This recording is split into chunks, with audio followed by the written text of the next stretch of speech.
విగ్రహాలు కూడా ఏంటండి ఇప్పుడు రాజీవ్ గాంధీ విగ్రహం పెడతామని కాంగ్రెస్ వాళ్ళు అక్కడ చేస్తున్నారు. ఆ ప్లేస్ మేము తెలుగు మన తెలంగాణ తల్లి కడతాను ఎవరు అంటుండే ఇప్పుడు రాజీవ్ గాంధీ బొమ్మ కట్టుమని? ఎవరు అప్పుడు వీళ్ళు అంటారు కదా రేవంత్ రెడ్డి నేనే సోనియా గాంధీ కట్టుమన్నదా? ఉమ్, రాహుల్ గాంధీ కట్టుమన్నదా?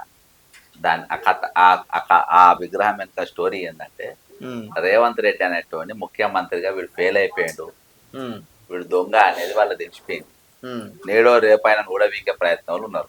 ఉమ్, ఈ చెడ్డి గ్యాంగ్ ఏం చేస్తుందంటే, తీసేసే లోపు సాధ్యమైనంత దోపిడీ చేయాలి. నంబర్ 1. తీసేయకుండా ఆగాలి. ఉమ్, ఇది 2 అంచులు కట్గా ఉన్న స్కెచ్. ఉమ్, అందులో భాగంగా ఢిల్లీ నాయకత్వాన్ని ప్రసన్నం చేసుకోవడానికి సోనియా గాంధీ గారి వీక్నెస్ అంటే రాజీవ్ గాంధీ గారు. అవును. కాబట్టి రాజీవ్ గాంధీ గారి విగ్రహం పెట్టి ఆ నిర్మాణం పేరు మీద ఇంకో 6 నెలలో సంవత్సరం లాగి ఉమ్, దాంతో ఈయన పదవిని పొడిగించుకోవాలి, లేకుండా పదవిలో స్థిరపడాలనే ఆలోచనతో ఉమ్, ఒకటి. ఇంకోటి, ఒకవేళ అయినా తీసేస్తే ఎట్లా అనేది కొంతమంది ఎమ్మెల్యేలను బీఆర్ఎస్కి వెళ్ళి తెచ్చుకొని పదవులు ఇచ్చుకుంటా నేను బయటికి పోతే నా ఎంబడి వాళ్ళు వచ్చేటట్టుగా ఇంకో స్కెచ్. ఉమ్, అట్లా ఈ సిండికేటు రాజకీయాలల్లా ఈయన పదవి పోకుండా కాపాడుకునే ప్రయత్నంలో రాజీవ్ గాంధీ విగ్రహం, కానీ రాజీవ్ గాంధీ మీద ప్రేమ లేదు. రాజీవ్ గాంధీని బోఫోర్స్ కేసు పైసా పెట్టిందే వీళ్ళ మామ. ఉమ్, గాంధీ ఫ్యామిలీ పైన అత్యంత విషపూరితమైన విషం ఎవరికి ఉందంటే రేవంత్ రెడ్డికే ఉంది, వేరే రేవంత్ లేదు. ఉమ్, ఏదో ఒక రోజు రేవంత్ రెడ్డి అనేటోడు కాంగ్రెస్ పార్టీకి వెళ్ళి బయటికి పోయినాక గాంధీ ఫ్యామిలీని ఎంత తిడతాడో నువ్వు చూడు. ఉమ్. వాళ్ళ మామ కంటే ఎక్కువ తిడతాడు. అంటే ఓన్లీ పార్టీలో ఉన్నాను పదవి కావాలి కాబట్టి పదవి కోసమే ఈ పార్టీ. అసలు రేవంత్ రెడ్డిని తప్పించే ఛాన్స్ ఉందా? 1000% తప్పిస్తున్నారు కాబట్టే ఆ బొమ్మ పెడతాం. ఉమ్. మరి దాన్ని కూడా 1000% ఆయన దీపాదాస్ మున్షి. ఉమ్, దీపాదాస్ మున్షి వాళ్ళ నోరెంతో తెలుస్తలేదు. ఉమ్, అవును. దీపాదాస్ మున్షి ఎందుకు మౌనంగా ఉంటుంది? రైట్. అర్థమైందా? ఫుల్ మీల్స్ దొరుకుతుంది ఆమెకి ఇక్కడ. ప్లేట్ మీల్స్ కాదు, బఫే. బఫే ఆమె కొడుకు కూడా వస్తుంది ఇక్కడికి. ఉమ్, కొడుకులకు కుటుంబస్తులకు ఏం పని? కాబట్టి ఇదంతా రాసుకో బ్రదర్, విగ్రహం వెనక ఏ రాజకీయం లేదు. ఉమ్, ముఖ్యమంత్రి పదవి పోకుండా ఉండడానికి విగ్రహం.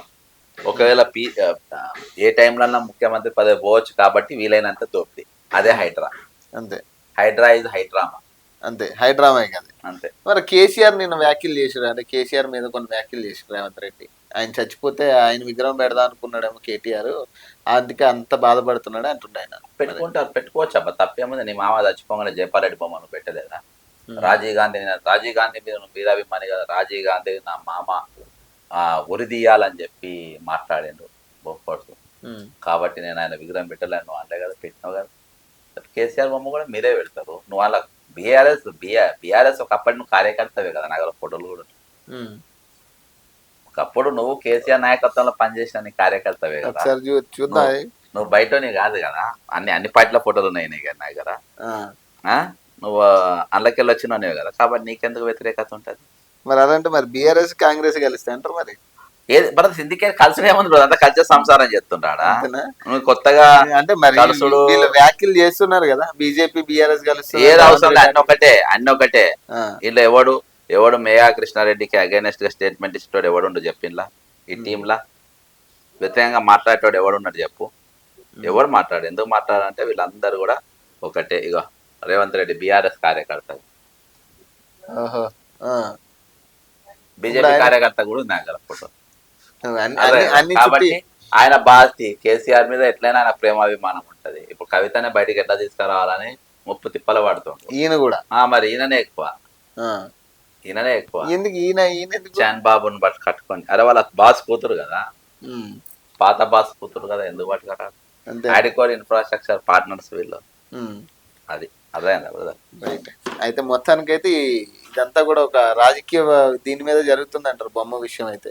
100% పక్కా 100%. ఎప్పుడు పోతుందో తెలియదు కాబట్టి దోపిడీ. రేవంత్ రెడ్డి అయితే తక్కువ కాలం ఉంటాడు అంటారు మీరు చెప్పేది. 100%. అరే అట్టర్ ఫ్లాప్ అయిపోయింది అబ్బా, అట్టర్ ఫ్లాప్.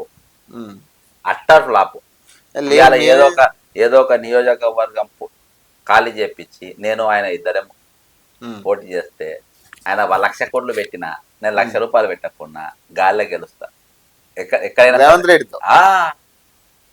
అది అంత వ్యతిరేకత ఉందా నిజంగా? భయంకరంగా. వాళ్ళు ఏం చెప్తున్నారు, ప్రతిదీ మేము తప్ప ఎవరో ఐటమ్ రాజా గాంధీ బ్రదర్ ఐటమ్ గాంధీ ఉమ్, ఆయన దగ్గర ఆయన ఐటమ్ గాడే, ఆయన దగ్గర ఉన్న అడ్వైజర్స్ కూడా ఐటమ్ గాలే.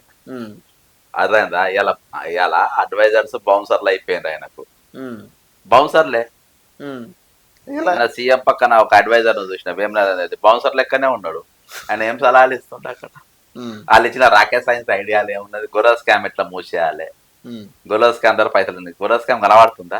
లేదు కదా. హైడ్రా హైడ్రా హైడ్రా కూడా కాబోయే గొర్రెల స్కామే.